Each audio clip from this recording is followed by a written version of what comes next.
people's view of soil biology, depending on what angle you're looking at it from, can be quite different. But this sort of classic soil food web, all the different trophic levels that you find in soils or on soils, a kind of a taxonomy kind of approach was probably what people focused on early, right through to the current like DNA-based metabolomics, where you can pretty much go down to the nth degree on what you can find in soil, many different, and even down to the enzymes that these and the functional enzymes. So soil biology means different things to different people. Some people believe they can smell it, and perhaps there's something in that as well. For me, I was an agronomist. This was an experiment I set up in 1990. It was a no-till stubble retention experiment. And I guess this is where I worked a lot with soil biologists over those early years in the 1990s, trying to understand what was going on with no-till in no-till farming systems. One of my problems was, as an agronomist, was that almost everything those people were measuring about the soil when we adopted stubble retention and no-till, almost everything from a soil biological point of view was improving. The problem was that the crop didn't seem to care. The crop yields weren't showing any response to what would look to be an improvement in soil and its soil biological status. We had, slower crop growth. We had other issues, of course, unrelated to the biology, but this was why the farmers had invited us here. They were trying no-till, but it just didn't seem to be working for them, despite the fact that when we went and measured things, we could see improvements in the soil itself. So my focus was, well, what's coming along with all of these benefits? What's in there that might be holding the response of the crop back to these apparent improvements?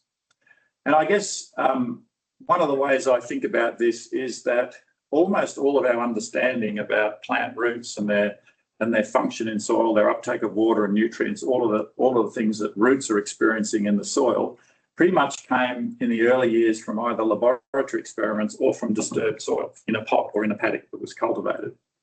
And yet we were trying to understand what plants were experiencing in no-till soil, which looks a hell of a lot different and is quite a different experience for the plant root. And just to kind of zone in on that a bit more, a typical root growing in a cultivated soil, you'll notice it has a very white root tip. It's growing very fast through the soil, and it's pretty much got access wherever it wants to branch. It can pretty much go. Compare that to a no-till soil, which has been no-till for several years, where essentially the soil sets quite hard. Often, at least in Australia, it does. And the roots are often growing in either cracks or pores, and they're often constrained there. And what you'll find is year after year, roots of different crops are channeled down those same pores. So you'll often find a current wheat root sitting in there, surrounded in very close proximity to the dead roots of many previous crops. You'll also notice that the root tip, it's no longer nice and long and white. It's actually quite short and stubby. It's encountering mechanical resistance, and it's growing quite slowly through the soil. And as it turns out, this, as you can imagine, this has quite a big influence on how the roots and therefore how the plant is interacting in the soil, and particularly with the soil biology. And so we're seeing this, not just us, but farmers are experiencing this phenomenon that no-till or direct drill wheat was always growing more slowly. There weren't any particular symptoms on the plant. It just was growing slowly. And I guess we believed early on that this was a soil strength issue. The roots are encountering hard soil. But even when we took these back into the laboratory, intact cores from direct drill fields into the laboratory, provided plenty of water and nutrients, this growth difference was still apparent. But if we took that same no-till soil and sterilised it or irradiated it, in other words, kill the biology, it seemed to respond very well, even though we were sort of saturating these pots with water and nutrients. So we didn't think it was a water and nutrient thing. So something's going on in that no-till soil that's basically constraining growth, and we were a little puzzled as to what that was. We did a lot of experiments where we went into farmers' fields who were direct drilling. We'd cultivate some strips and we'd collect cores follow crops that were either in no-till or cultivated soil. And we isolated all sorts of things off the roots to try and find a correlation between something and this poor root growth. And what we found was that the Pseudomonas that we isolated from the roots, if we exposed wheat seedlings to those, in this bioassay here, we could show that the inhibition, the level of inhibition from those Pseudomonas was correlated very strongly with this response to cultivation. So it seemed like these Pseudomonas were somehow involved, but we really had no idea why they in particular would be increasing in a no-till soil. But what we did was to go out into the field and look very closely. I guess we spent a lot of time thinking about and looking at roots as they were growing in the field. And if you go to the field and looked at the roots from cultivated or direct drill plants, and particularly the root tips, this is the sort of thing you would see, a little bit like I showed in the previous slide. And when we used fluorescent in situ hybridization to look at what was going on around those tips, we found that these Pseudomonas bacteria were accumulating on the tips of these slow-growing roots. And if you think about it, a root that's growing through a soil fast and it's exuding all the kinds of things that these bacteria are sort of living from and growing from, if the root's moving quickly through the soil, it continues to move into new soil all the time. These bacteria don't get a chance to build their population up on a single part of the root system. Michelle Watt did some nice work to sort of show this. So she looked at the populations of these bacteria as you move back from the tip of the root, and showed that indeed these Pseudomonas bacteria were building up their populations just behind the root tip. And I guess that they are kind of quorum sensing bacteria. So when they get to a certain critical population, they will release compounds that have hormonal impacts on the plant and can slow leaf growth. So this was a really interesting interaction between the soil physics and the soil biology. It wasn't that the soil was hard, and it wasn't that there was some sort of bad biology. It was the combination of the two that was causing this phenomenon of slow growth. And so the solution, which many farmers had already sort of found by trial and error, was to try to encourage more rapid root growth in these early seedlings. And you could do that by sowing earlier into much warmer soil. The roots will then be growing more quickly. And farmers had indeed realised that if they sowed their direct drill or no-till crops earlier, they didn't see as big a problem.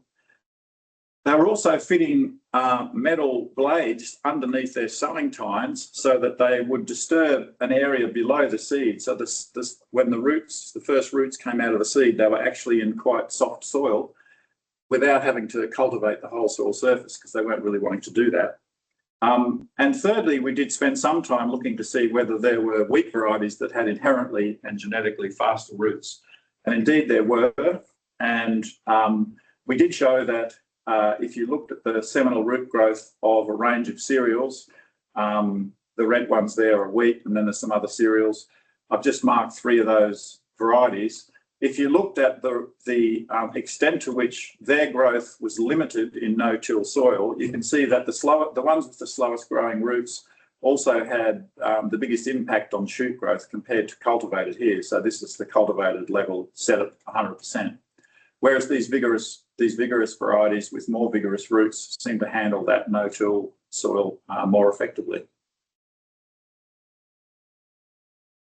So that was an interesting interaction between the biology and the physics of the soil, where you really had to understand what was going on right around roots and root tips in no-till soil to understand the issue.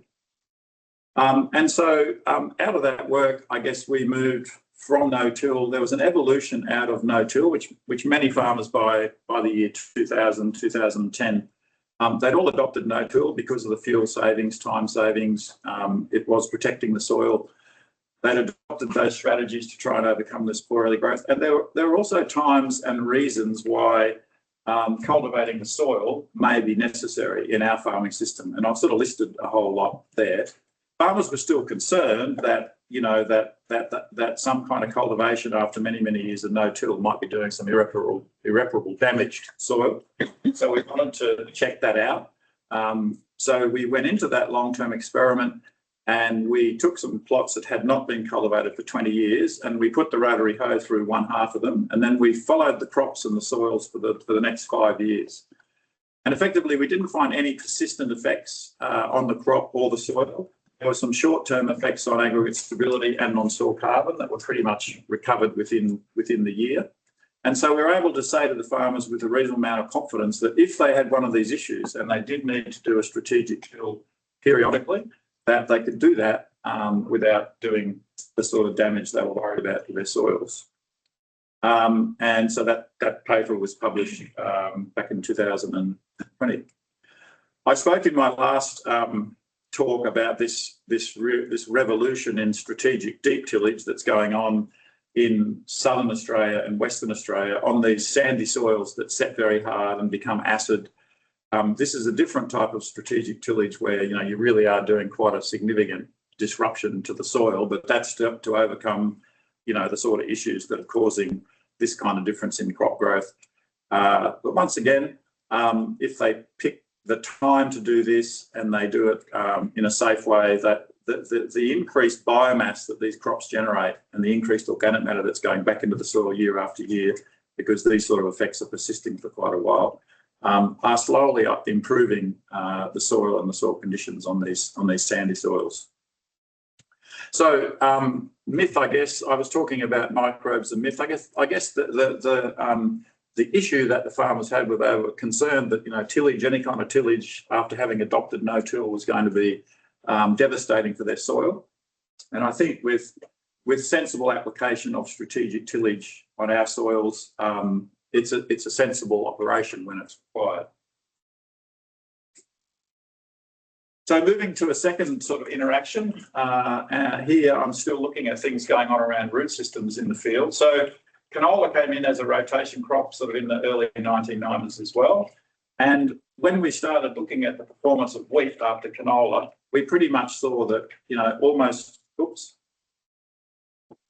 almost universally, the black line is wheat yield after wheat, and the blue is the extra yield we got in this whole range of 26 experiments over 10 years, the extra yield after canola. Occasionally, we saw yield reductions after canola, but on average, we were seeing a roughly 20% yield increase. The 2-year profit from that canola wheat rotation compared to continuous wheat was 27%. And most of that was coming from the better wheat crop, not necessarily from the canola. Canola wasn't all that profitable when it first came into the system. So this is a really significant rotation benefit from a non-legume crop. And so we were looking into and I should say we sort of reviewed the literature to see if this was consistent, and it was pretty consistent around the world. And when we put all that data together from a range of experiments around the world, you could see that the first wheat crop after canola had on average a 0.8 of a tonne per hectare yield benefit compared to wheat on wheat. And that carried through to a second wheat crop if you went canola wheat, a small benefit carrying through into a third wheat crop as well. So obviously canola is a break crop for all of the diseases that live on cereals and grasses. So you would expect that there'd be a break in those diseases, and that the wheat may therefore be healthier and grow better. And indeed, where there were those diseases, you would see that. But we suspected, and in our experiments, we often found that wheat after canola was doing better than wheat after other non-cereals. So there seemed to be something extra going on. And if you look at the brassica family, they contain a sulfur-based compounds called glucosinolates, which release compounds called isothiocyanates, which you've all experienced if you've had a hot dog and you've eaten mustard. Mustard is a brassica, and the hot burst that goes up your nose is the saliva in your mouth reacting with the glucosinolate in the mustard and releasing isothiocyanates. So that hot vapour is an isothiocyanate. And so our hypothesis was that maybe while canola is growing, these compounds may be being released from canola roots and maybe adding suppression to the disease, not just being a non-host, but actively suppressing some of these disease pathogens. We found that there was a unique type of glucosinolate in the roots of brassicas that's generally not found at all in the shoots. So these plants have evolved to have an aromatic type of glucosinolate. It reduces it releases or hydrolyzes to an isothiocyanate that was very toxic to a lot of soil-borne pathogens. In this case, Take-All. And so when we did experiments and looked at wheat growing after a range of different crops, so linseed, mustard, canola, and these are two canola varieties. This one's been selected to have high levels of this compound in the roots. And you see that the level of Take-All following was reduced. There seemed to be some evidence that this, what we call biofumigation effect, could actually give you active suppression. So all of these are break crops. None of these host this disease, but the high level of glucosinolate in this canola was giving us some extra suppression. So we took that to the field. It was more difficult to demonstrate that sort of effect in the field because the experiments had to run for 2 years. We had to get seasonal conditions that were conducive to the disease, and then summer fallow that was conducive to the disease hanging around. We did find some evidence, but I think, by and large, the major effect is that canola is not a host, but there was some evidence of this additional biofumigation in some cases. But an interesting impact of a root exudate from a brassica on the soil biology. And basically, we showed that a lot of soil-borne organisms had different sensitivities to that compound. So this is the ED90, so it suppresses growth by 90%. You can see that sensitive fungus Take-All there among other disease organisms that were sensitive. But some of the other ones like Fusarium crown rot was less sensitive. And interestingly, Trichoderma is like it's a fungus that can suppress other disease organisms in soil. So it's a good biology. You would like to have Trichoderma in your soil if possible, because it tends to suppress some of these other disease organisms. So it's interesting to think about canola knocking down the populations of the disease organism while not affecting something that suppresses them. That could give you a longer period of disease control if that's happening. We did test canola as a break crop against crown rot in a series of field experiments, and we did find that wheat after canola had less disease and a higher yield than wheat after chickpea, which is a legume. We think it's not in this case necessarily due to biofumigation, because a lot of crown rot's actually on the stem, rather than in the soil. But there were a few other things going on as well. And this is always the case with the biology. So we did find higher levels of Trichoderma, as I said. So there was more Trichoderma in the soil. That could be part of it. But we also found that the residue of the wheat that was hosting the Fusarium under a dense canola canopy, it breaks down very quickly compared to an open chickpea canopy. And if the canopy's open and the wheat straw is sitting between the chickpea plants and staying dry, then the Fusarium inoculum's just not breaking down. It's hanging around for longer. And also the Fusarium tended to be favoured by high nitrogen levels after the chickpea. So a bit complicated, but some interesting biology going on in this kind of rotation. So rotation effects are not all about nitrogen. There's some interesting stuff going on with non-legume break crops as well. And this begged the question too, well, what are these canola compounds? What are they doing to beneficial organisms or organisms that we believe may be beneficial? And so my colleague Megan Ryan did a lot of work on mycorrhizae to see, because we know brassicas are non-hosts of mycorrhizae. And so our worry was that if brassicas are knocking down mycorrhizal levels, what happens to the following wheat crop? Is it going to suffer? So she did a lot of experiments where she used different crops and management to push the mycorrhizal levels up or down in the first year. And then she grew wheat the following year, and she looked at the infection in the roots and how the wheat grew, and also looked at zinc and phosphorus levels in the grain. And essentially in southern Australia, we couldn't find any evidence, no matter how hard we tried, that the levels of mycorrhiza in the wheat following these different treatments affected growth and yield. And in fact, in some cases, we found lower mycorrhizae in the wheat was associated with higher growths. And we think that's due to the fact that our soil temperatures in southern Australia at the time the wheat's growing are often below 10 degrees Celsius. And the phosphorus uptake by the mycorrhizae is less effective in those very low soil temperatures. Whereas further north, where the soil temperatures are warmer and where people had experienced benefits from mycorrhizae, you know, that there the temperatures are warmer, the crop growth rates are faster, the soil tends to dry out in the surface. So the benefit of mycorrhizae is really context dependent. I guess that's my message here. It depends on what crop you're looking at and under what conditions is it growing. This caused a little bit of a stir at the time. So we not so much this paper. This was explaining, you know, why the Northern Australian system and the Southern Australian system were different. But Megan went on to publish this Tansey review with James Graham from Florida, and it's a little bit of a provocative title. But I think they were largely focused on wheat and responding to some of the I guess some of the other published work on all of the things that, you know, mycorrhizae can do for you.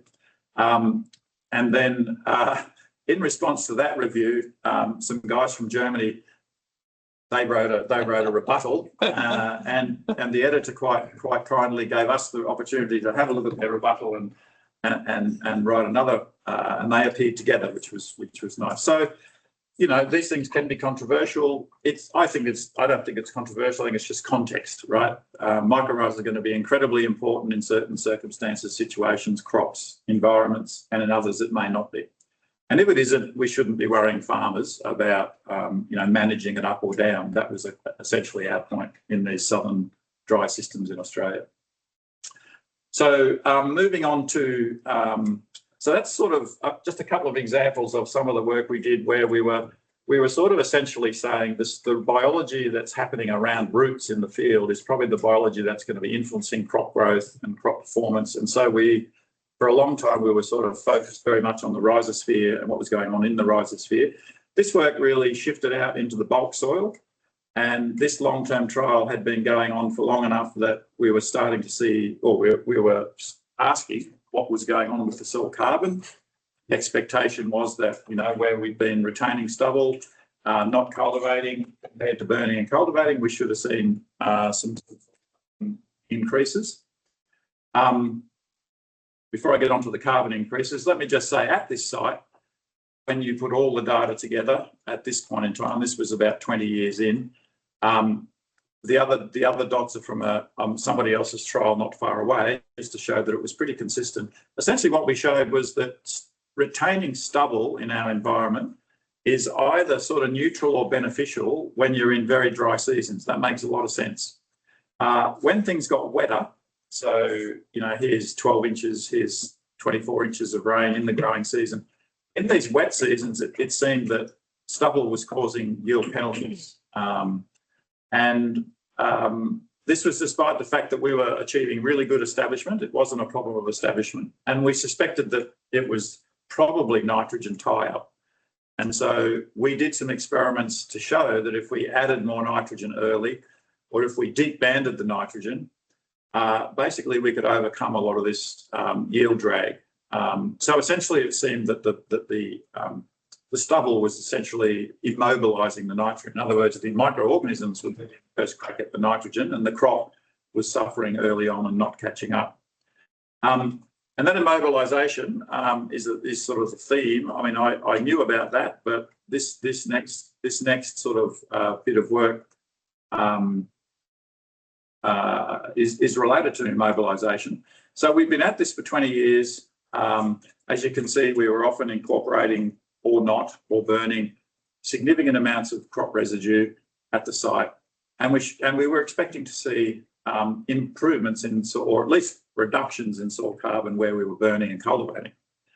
And because, you know, this is what the stubble was left over summer, but then we would come in, burn, cultivate, or leave it and no tillage and retain and sow straight into it.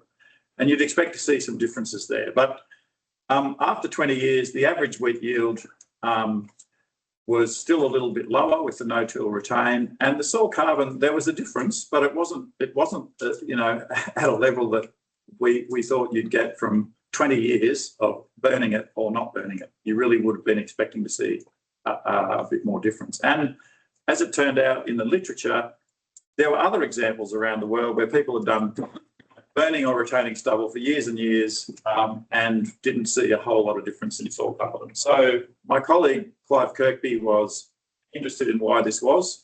He was a soil biologist from Adelaide, CSR Adelaide. He'd worked at this site and he decided to do his PhD on late in life on why this was happening.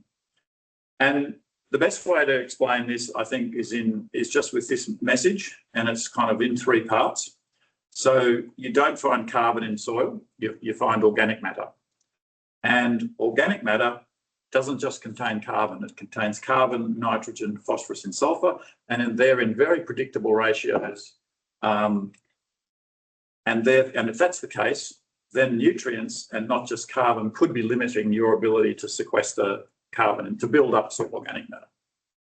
So if you keep those 3 points in the back of your mind, if that's true, then there are some significant implications for policies and practices to build soil carbon.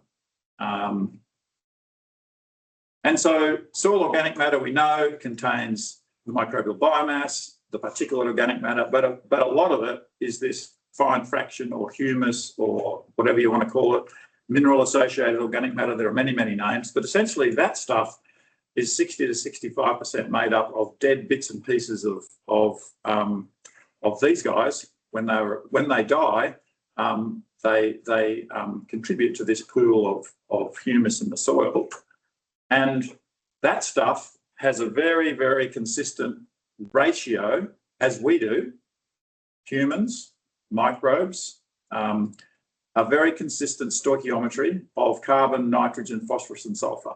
You know, grind any of us up and we'll come out that every 1,000 units of carbon will have about this much nitrogen, this much phosphorus and this much sulfur. Soil microbes on the whole soil microbiomass has this sort of ratio. You can see wheat straw is very low in nutrients per unit of carbon.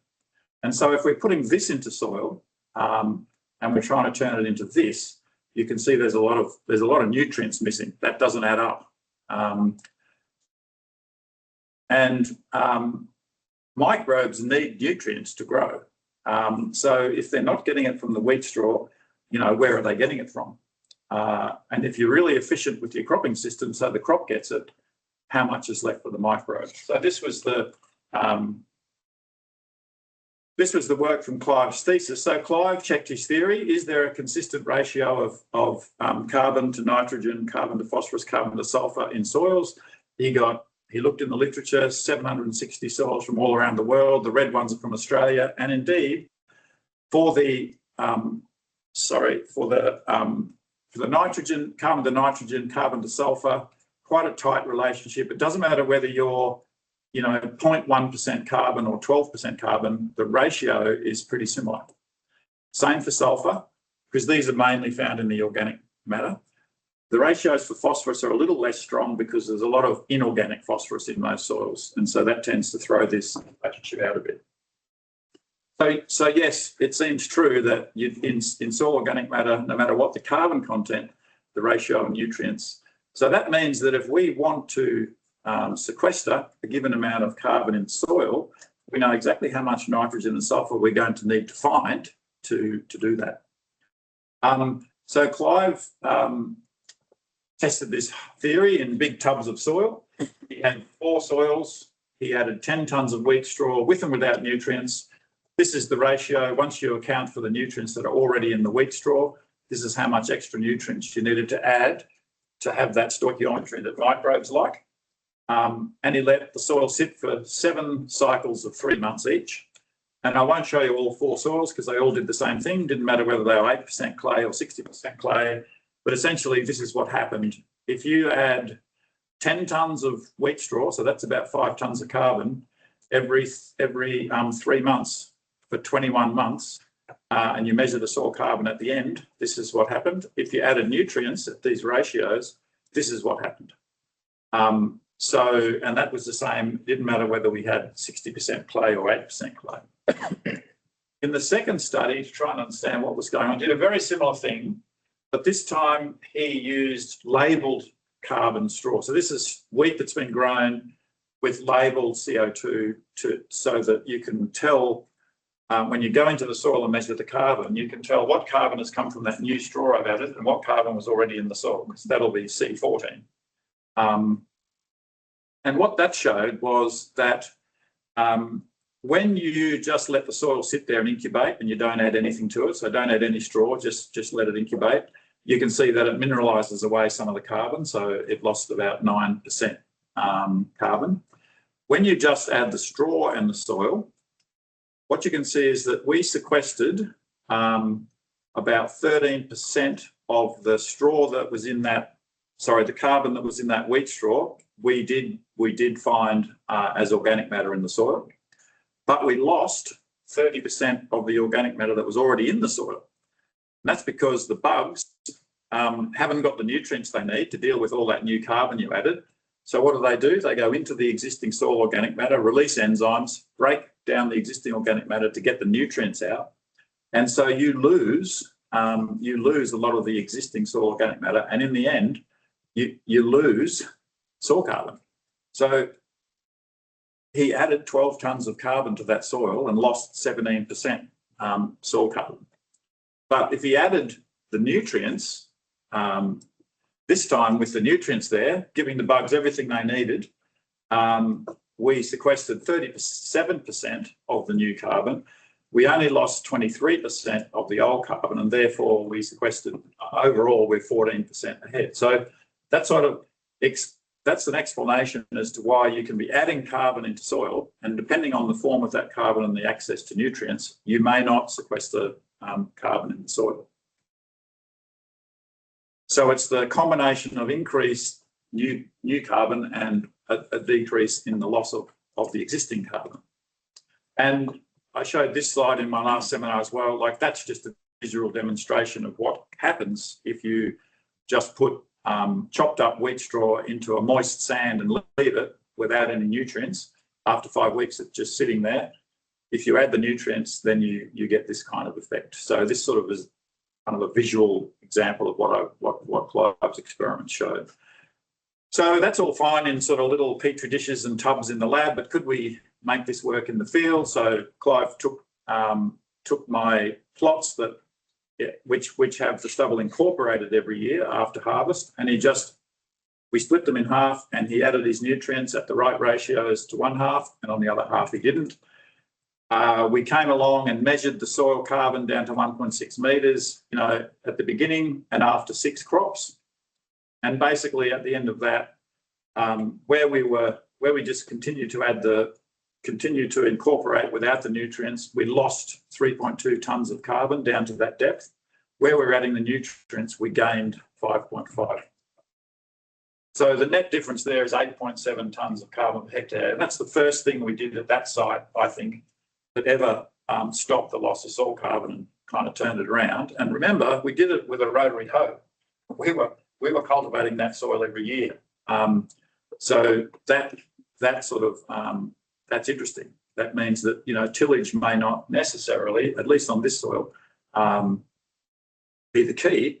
The key is we didn't have the nutrients there when we were tilling, and when we had them, a different outcome occurred.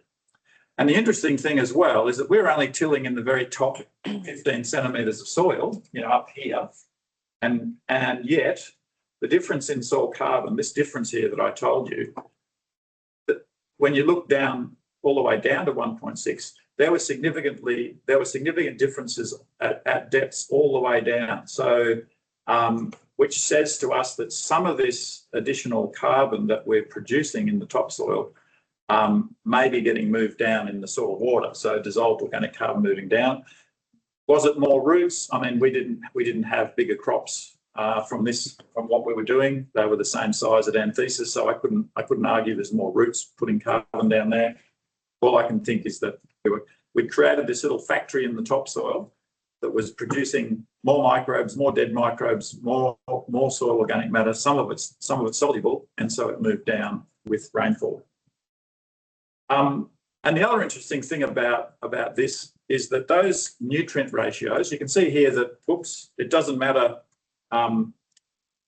It doesn't matter which treatment it was. The ratios stay fairly consistent. As I said, the phosphorus is a bit out because of inorganic phosphorus. But if you look at the nitrogen and the carbon, the ratio of C to N and C to S, all the ones I was showing you in the surface soil, but as you go deeper in the soil, it actually gets the carbon, there's not as much of it, but it gets more nutrient rich. In other words, the ratios in the topsoil are those, in the subsoil, the ratios are those. So if you want to sequester a ton of carbon in the subsoil and you want to sequester it in that form, you're going to need a lot more nutrients down there to be able to hold it in that form, just because of the biology down there. And that's because the biology down there is bacteria dominated. Actinomycetes and bacteria tend to dominate the biology as you go deeper in the soil. That's why we suspect that these nutrient ratios tend to be high, because that's the dominant biology in that organic matter. Okay, so I guess there are a few myths in there, or a few interesting, tillage didn't reduce soil carbon. We were able to build it when we had the nutrients there. And the idea of sequestering more carbon at depth in the soil, if it has to be sequestered in the form of the biology that exists in soils, then we may need more nutrients than we think to pull that off. If it's a different form of carbon, maybe not. So the other question was, well, you're suggesting we put on more nutrients, but nitrogen isn't nitrogen just going to create more greenhouse gas emissions? And you're just, okay, you're sequestering more carbon, but the emissions from the nitrogen fertilizer, from its production, from nitrous oxide, are just going to completely scrub that out. Actually, when we did the full audit on that long-term experiment, we could show that if you take into account soil carbon changes, right? So these are all the other things that, people add up to see how many greenhouse gases different farming systems release. And these are the different cultivation and stubble treatments at our site. Often people don't account for soil carbon change. And if you look at the soil carbon change, which is this black bar, because we lost far less carbon, in fact, we were sequestering carbon in this treatment where we added the nutrients. In the end, we had the lowest greenhouse gas emissions than all of these others, even though we were both cultivating and adding more nitrogen. And it was all because we had sequestered a lot more carbon. So this is not going to always be the case. Like, I think in our soils, which are much less fertile than yours, and often our farmers are not putting on enough nutrients because they're worried they're not going to get their money back, and so we're running our soil carbon down. That may not be the case on your more fertile prairie soils, which are starting with a higher nutrient base. But for us, this was an interesting finding. We just need to not perhaps demonise nitrogen quite so much until we're sure, where we stand with in this balance between soil carbon change and the rest of the emissions. So we feel like that was proof of concept, but it was not very practical. Like, no farmer's going to go out and rotary hoe their farm and grind up nutrients and sprinkle them on. So we wanted to see if we could make this operational at a farm scale and to check other soils around the country. So we've got 8 sites around the country on different soils. We're looking to see whether we really need to incorporate with a rotary hoe, or could we use something that's uses less tillage, leaves more stubble on the surface, less goes in, or could we get away with just putting the nutrients on and not incorporating at all? I mean, would the nutrients find their way to the microbes, and would we over time be okay with not doing any incorporation at all? Would a liquid fertiliser be better than granular? Does it matter when you put the fertiliser on? And could you measure the soil nutrients and the nutrients in your stubble and then ramp back the extra nutrients that you could apply to save money? So this is the goal of this project. We set it all up in the stubbles left from the 22 crop and sampled in early 23. And last June we went back after 3 years. I wasn't really expecting to see too much after 3 years, but we measured soil carbon and soil carbon fractions. We measured microbial biomass carbon, and also catabolic diversity, which is testing how the microbes in the soil utilise different substrates to give you an idea of what's there and what they're doing. So this sort of shows you the different treatments. So leaving stubble standing, hitting it with a rotary hoe, and then a speed tiller, which is this machine here, which can go across fields very fast. It's got some shallow discs at the front, and it's sort of spinning and mixing soil, but like leaving a lot of stubble on the surface compared to the rotary hoe, which is kind of burying it, as you can see here. And just quickly, I don't want you to focus on all this data here. All I wanted to show you was that, surprisingly, after 3 years, we were already starting to see some shifts from the control, which had, residue left, no tillage and no fertiliser, and at the different sites. This site I'm excluding because we had to resample that one. But at the other sites, if you compare the soil carbon there with this one, where we're doing the same thing we did with Clives, we're rotary hoeing in 9 tonnes of residue every year with granular fertiliser. And even after 3 years at these sites, you can see that at most of them, you can see that there's a detectable kind of increase. Things are shifting in the right direction. The intermediate treatments with the speed tiller, and whether it was granular or liquid, I mean, they were jumping around and nothing consistent as yet, which is sort of what I was expecting. But just looking at the control and this treatment, where we always added 9 tonnes of residue, after 3 years, I wasn't expecting to see much in the soil carbon, but maybe we've got something. What I was expecting to see was the microbial biomass, because the theory would say the microbial biomass should start moving earlier than the soil carbon. And so these are the 7 sites. I've just blanked out this one where we're resampling that one. It was very wet and it's a sticky clay, and I just don't think we got our sampling good enough to rely on that data. But just to sort of look at the data from this one, so there was significant differences in the microbial biomass carbon. These are the treatments. Sorry, these are the treatments down here. So this is the control, the speed tiller with granular and liquid, and this is the rotary hoe with granular. And so basically, Narrabri site's being resampled. If you look at the control at the other sites, generally, it's the lowest or among the lowest at the site, at 6 of the 7 sites. If you look at the rotary hoe with the 9 tonnes of residue and nutrients, it tended to be, among the highest or the highest at the sites. And then the others were, the other 2 treatments are sort of intermediate. So it looks like things are moving in a very similar direction at most of these sites as what happened at our Harden site. So it's operating on different soils. But it's early days, it's only 3 years, but the microbial biomass seems to be moving, and the soil carbon, at least in the rotary hoe 9-tonne treatment, is also showing similar results to what happened at Harden.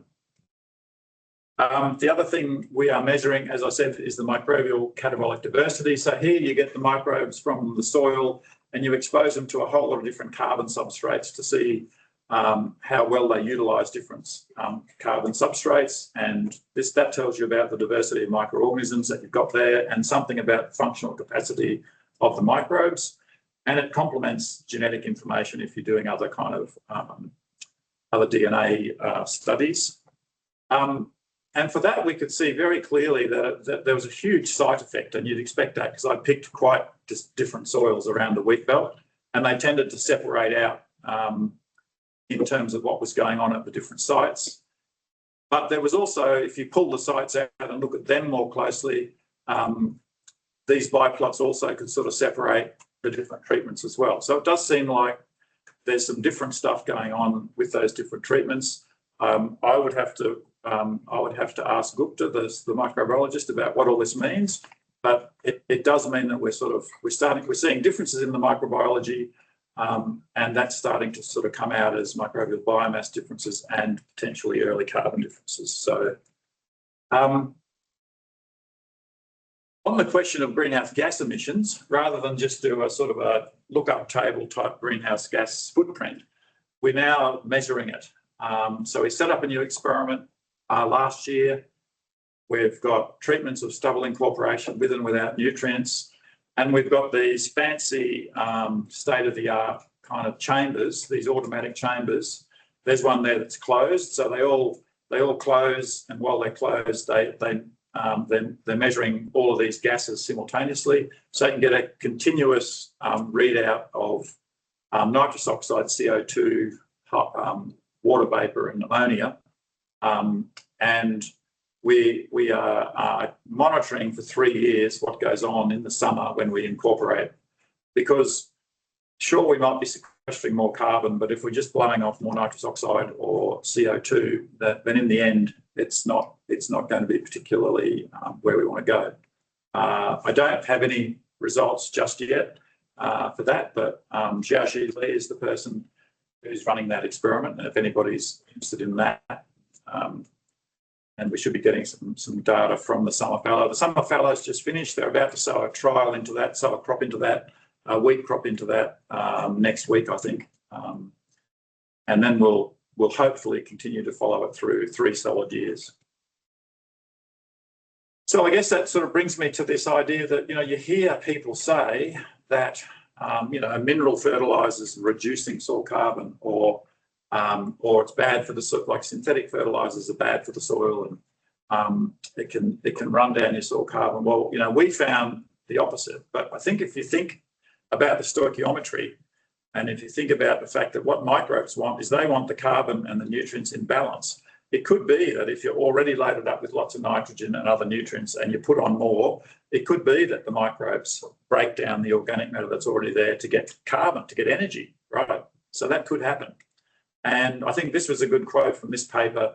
Essentially, you know, anytime you're adding nutrients in and or carbon in non-stoichiometric ratios, the microbes may then go looking for what they need, be that energy or nutrients, and break down existing organic matter. So, you know, some people call that a priming effect, but yeah, it's an interesting phenomenon, and it could explain why some people will swear that adding nitrogen fertiliser reduces soil carbon, and we have found the opposite.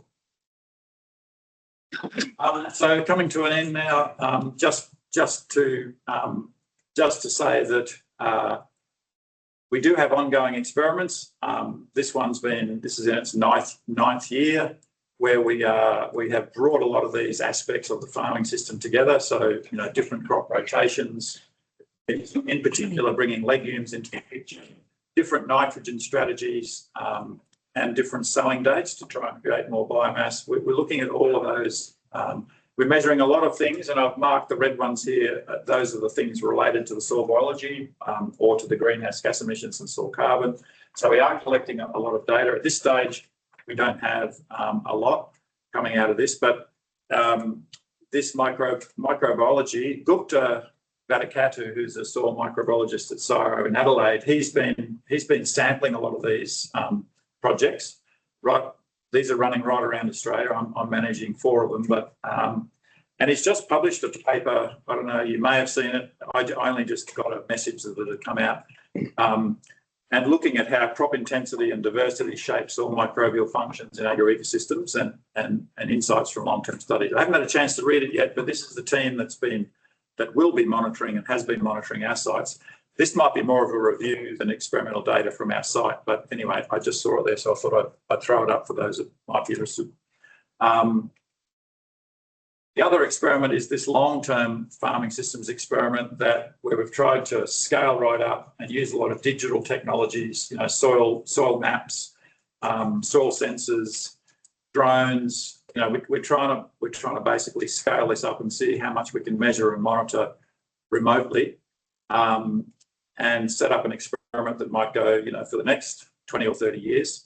The 4 systems we settled on to compare in this project with these. So production and profit, that's a canola wheat system, high input, going for broke, going for high yield, high profit, not afraid to use inputs, and crop only, so no animals here. This one is phases of perennial pasture, then 2 years of dual purpose wheat and canola back into pasture. So this has got animals, it's got perennial pastures, less cropping, but they are grazed as well. These are 2 common systems in this area. We've got a pragmatic system where we're trying to reduce the amount of input by introducing grain legumes. Again, there are no animals in here. We're trying to use better agronomy to reduce chemical inputs. And then we have a philosophical what I call philosophical here. We're trying to introduce all of the sorts of things that people are concerned about: greenhouse gases, ecosystem services, reduce inputs, and we feel we can do that by, as well as some interesting agronomy, look to grow crops that are higher value for less input. And so I can kind of show you an example from the trial a couple of years ago. So here's our perennial pasture over here. That's a mix of lucerne, 3 species of clover, chicory, and that's just been taken out this year and going into crops, so after 4 years. In this particular year, we had a straight canola crop here. We had a straight fava bean crop here. And in our philosophical, we did a mix. So we put the canola with the fava bean. And if you think about what we're trying to achieve with this philosophical, we're trying to reduce our inputs, increase our productivity, and look after the soil. So actually what happened here was we had a very wet year after this photo was taken. This fava bean got riddled with fungal diseases. We had to spray it about 4 times. It all fell over, and it yielded 2.3 tonnes. However, we estimated it put 435 kilos of N back into the system, being a legume and being relatively low yield, and that's quite a big legume. It fixes a lot of nitrogen. The straight canola yielded 3.3 tonnes, and it removed 140 kilos of nitrogen. That's just straight grain crop. Where we mixed them, we got 3.8 tonnes of fava and half a tonne of canola. The canola acted as a bit of a trellis to sort of stop the fava beans falling over. It also reduced the fungal diseases, so he only had to spray it once. The canola takes up all the nitrate and makes the fava bean fix more nitrogen. And so you can see why that kind of treatment is in the philosophical system, because it ticks a lot of boxes for what we're trying to achieve there. So I'm just going to finish off with this a little bit of philosophy myself. So I guess it's interesting the framing that occurs around farming systems. You know, you'll hear all these sorts of terms. You know, and you know, smoke everywhere, and this says cheap beef and mega farm, and you know, all these kind of negative implications about modern farming, large scale industrial.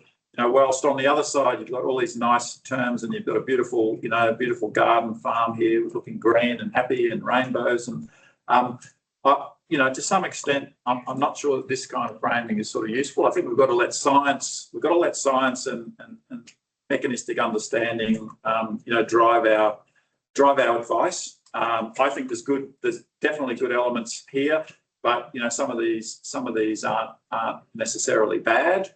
And, you know, people have different opinions about this. Regenerative agriculture is one that's very popular at the moment, and people have different views on what that is. But I think, you know, essentially regenerative, as I see it, there's a lot of challenges we're facing in agriculture, and there's some good principles. Many of these and some of these, what you'd call large scale no-till in Australia, you know, follows most of these principles. This is good agronomy. This is good agronomy mostly. And so, yeah, I think we should just be careful not to be too dismissive on either side of this. Let science guide us, let measurement guide us, and yeah, continue to give farmers good advice from what we learn. And with that small piece of philosophy, I thank you to all these many colleagues who I've worked with, and just point out that William Farrer, the guy that pretty much opened up the Australian wheat belt, and wouldn't have known it at the time. He's considered a wheat breeder, but I think you can see from one of his quotes here that he was more than a wheat breeder. He thought very widely about, and he certainly knew that we needed to look after soil health and soil fertility in our farming systems. So thank you very much.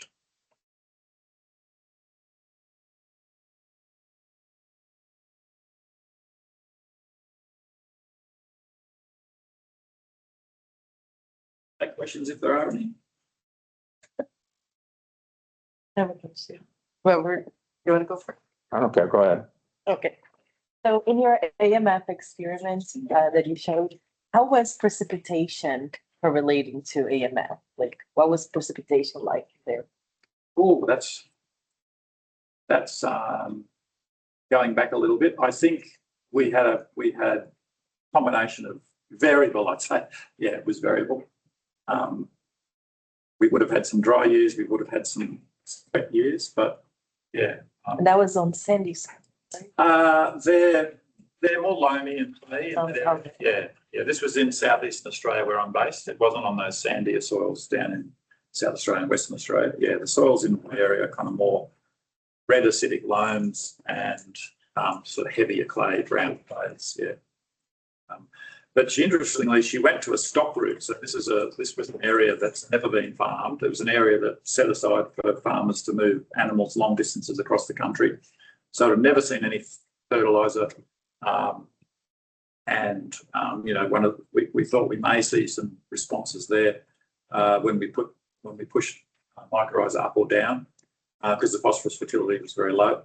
But yeah, we think it's just that they're not very active in our cold soils in winter in that part of Australia. So what we did see was increases in grain zinc and grain phosphorus because when you get into the spring and the soil warms up and the mycorrhiza are in the roots, then you start to see more of those immobile elements getting into the grain. So that was certainly a benefit. So.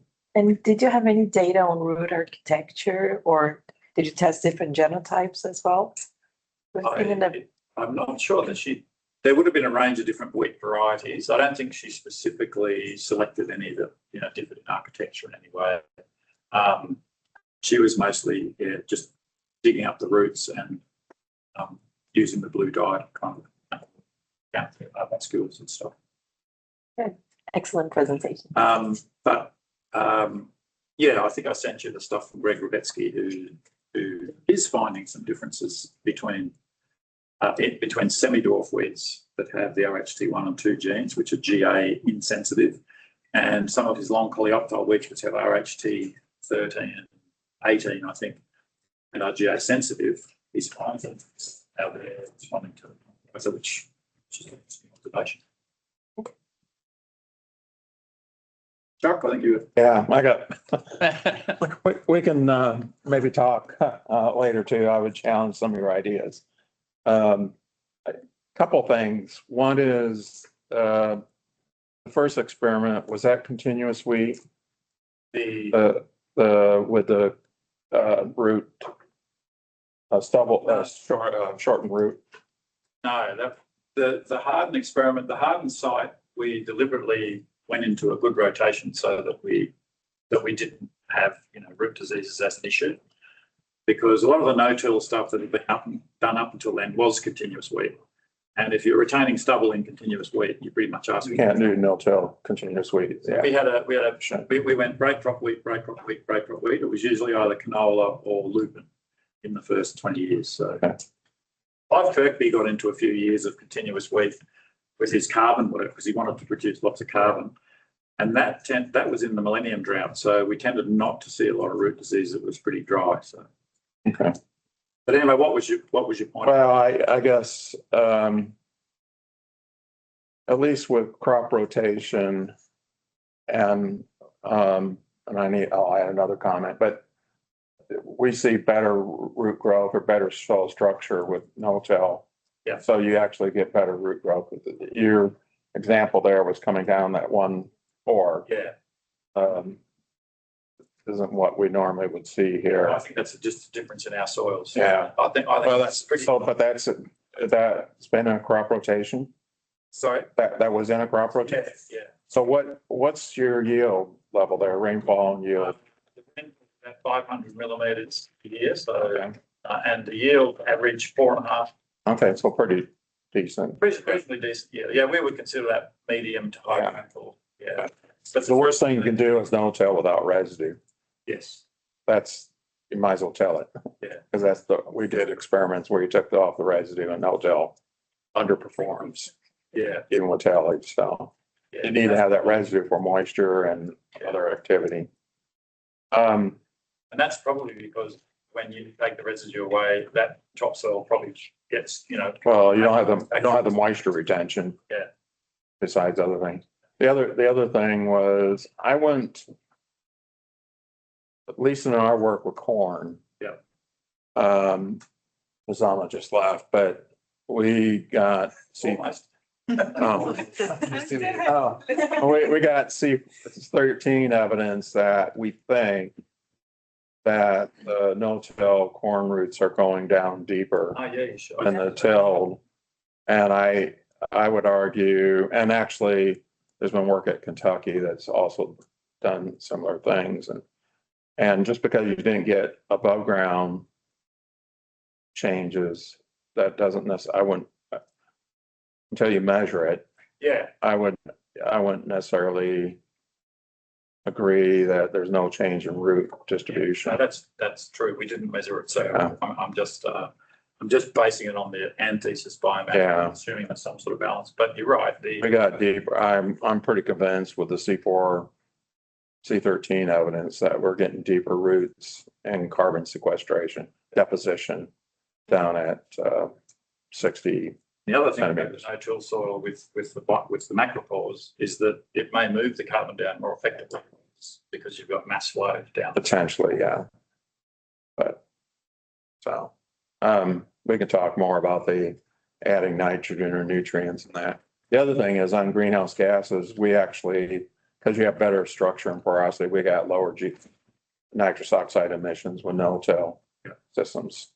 The early measurements were the first 3 years of no-till, and you could have higher emissions, but our long-term, most of the evidence that I've seen globally is long-term N2O emissions are less because of better soil structure, better aeration. So yeah, well, that'll be good because that experiment will have that because we've got a double retained, and then we've got the one that gets cultivated and with and without nutrients. So hopefully, my only concern with adding fertilizer to the residue to help it break down, what you're doing is favoring the bacteria over the fungi. And we know that fungi are slower growing and they're going to retain more carbon than bacteria in the necromass. So we can talk more.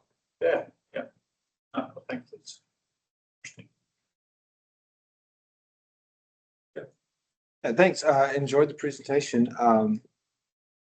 I'm curious. So when you got to your last experiment with the different strips, Yep. it looked like you were looking at reducing inputs.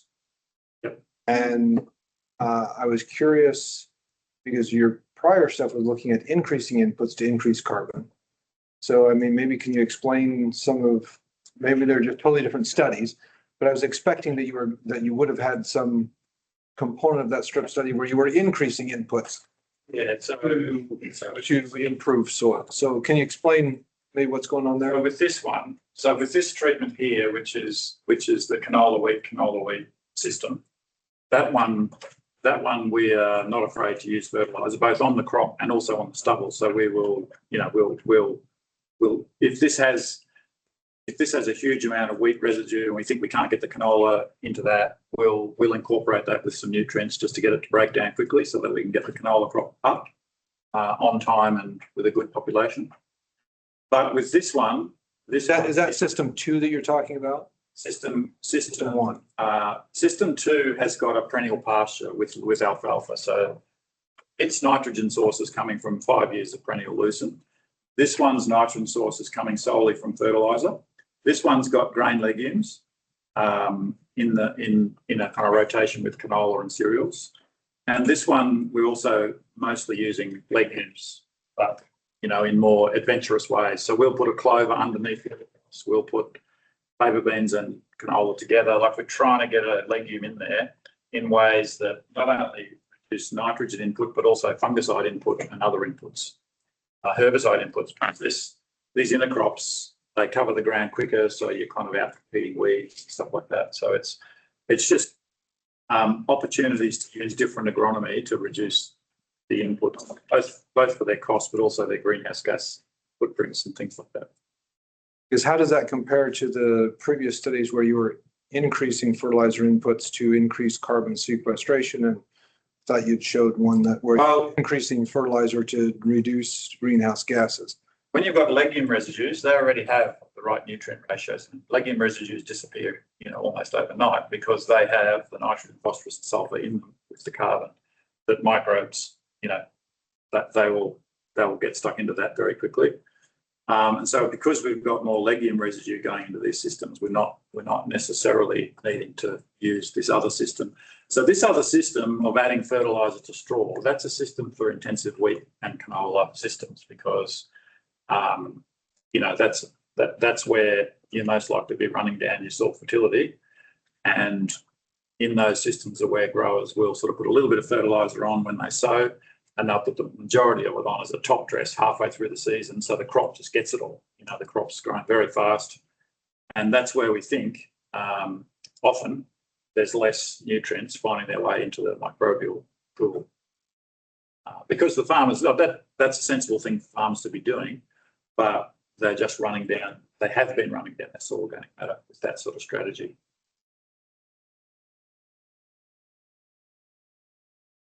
Which I guess kind of then goes into another question I had as far as that, the incorporating nutrients into your residue. I was going to ask, have you looked at just different crop species or different Yes. systems to do the same thing? So could you, So what we found, we had one master student essentially, so she had cereal residue, canola residue, and legume residue. And obviously, you don't have to add as much nutrient to get that stoichiometric balance because canola is more nutrient rich than wheat and clover is just full. And what we showed was if the nutrients are already in the tissue, so like in a cover crop, a green cover crop, that's far more, that is more effective. The bugs like that more than trying to add nutrients to a cereal. Nothing, it's just because obviously the nutrients are just distributed through the tissue at a cellular level. So a microbe coming across a piece of canola leaf in the soil, it's probably just more effective for it to do its thing than if it's got a chunk of wheat here and a piece of urea granule there. I think endogenous nutrition and endogenous stoichiometric ratios seem to be, at least in that experiment, they were more effective. So selecting a cover crop or growing a grain legume, you know, they already have the kind of nutrient ratios that the microbes prefer, and that's why legume residues disappear very quickly. So is that good or bad? That's bad in some situations. I want the residue there. Right? Yeah, that's right. It's bad in some situations, and so our farmers have been growing what they call a double break. So they've been growing a legume and a canola because they need 2 years out of the cereal to get on top of herbicide-resistant weeds. And we've been showing that's pretty profitable. But basically, if you grow a legume, then canola, and then only one wheat crop, by the time the residue from that wheat has gone through the summer, gone back through a legume crop, and you come to say your canola, there's no residue left. And so their catch cry is double break, double stubble. So they're saying, if you're going to grow 2 non-cereals like a legume and a canola, then you need to grow 2 cereals just to have enough cereal residue last all the way through to be protecting your soil when you put that canola crop in again, because canola's got the tiny seed, it's sown very shallow, that's where you need lots of moisture close to the surface. And so, yeah, it's one of the issues farmers will tell you about growing legumes that they don't like, is that they lose the cover. So, yeah. Faba beans are a little different. Faba beans leave they can be this high and leave quite a bit of residue, but chickpea and lentils, especially lentils, some of those other legumes we grow, that is an issue, the lack of residue. Which I have heard spoken about here as well. John, one of the things I haven't heard you say, but I think you think of in the back of your mind, and that is your year-round temperature regime is entirely different than the temperature regime here. Yeah. So what is it? Think where the latitude is. So it'd be more like Brazil. No, it's not that. It's not that much, 36. but New Orleans is about equal to. Yeah, we're a lot closer to the equator generally. Yeah. Okay. Almost all of Australia is close.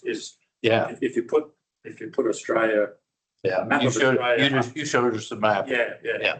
I think if you go back to that, It's much colder. that's gonna make a lot of difference. Yeah.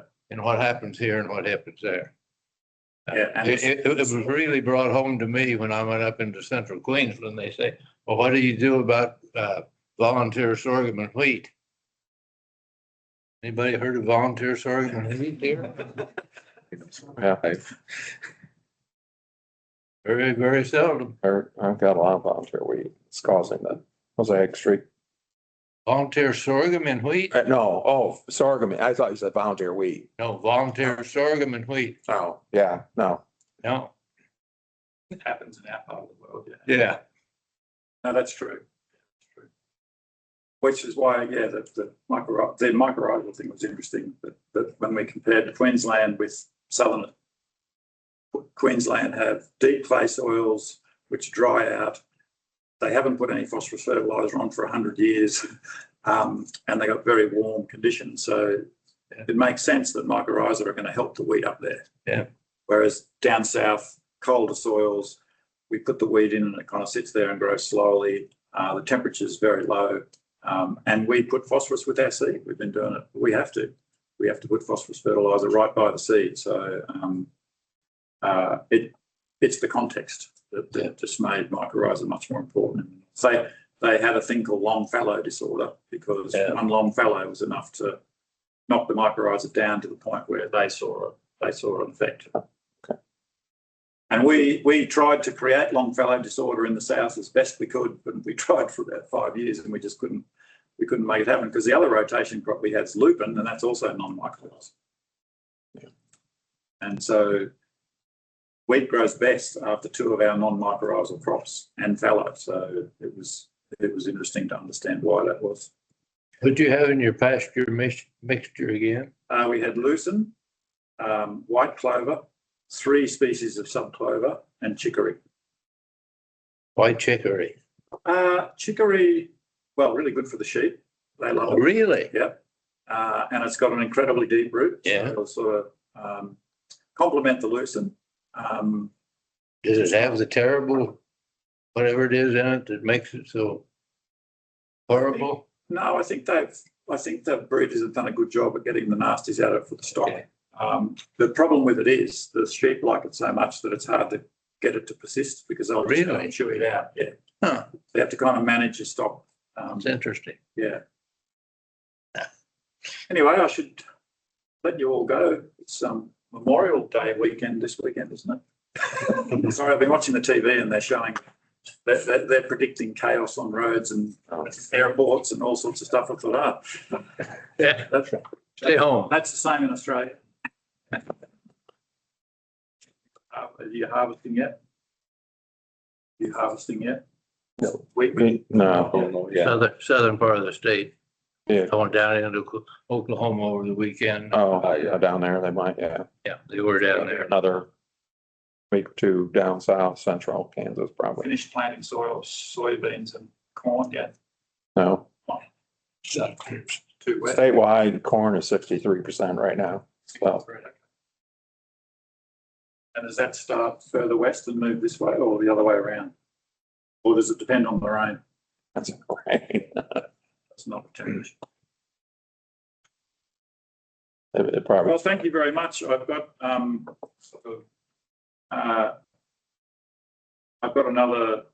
other seminars. This one's more about the rotation stuff with legumes. This one's about trying to grow wheat with deeper roots to capture water and nitrogen. that's on a holiday. Sorry. That's on a holiday. July Okay, 4th. I'll have to move that one. Yeah. Yeah. That's fireworks day, isn't it? Yeah. Fireworks at Wamago. Oh, has to be. Yeah. Anyway, no. Sorry, that's not the 4th of July. That's seminar 4 in July. Oh, okay. Oh, okay. I thought, what are you doing, John? I took the dates out. Oh, okay. I don't know, and I'll talk to Romulo about what might suit people, but this one's definitely set in stone because that's the Cortiva one with your group. So whereas these are a little optional. But I'll let you know. I'll put an ad around if there's any. If I don't know which of these might. I think Mike Stam. I'm going with him tomorrow to Garden City, but I could probably combine those into one if people are interested in that one. All right, well, thank you very much. Thanks, John.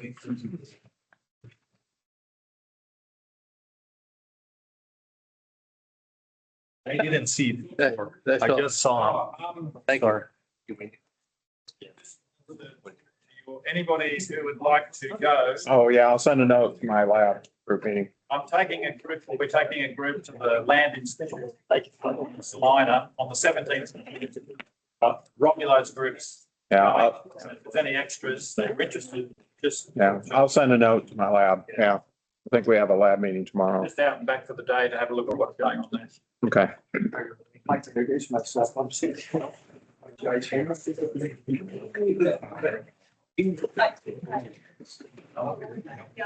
Nice. Yeah. I was wondering, because you mentioned you're going to Brazil, you're gonna be out for a while. Yeah. Do you want to meet before? Um, Guide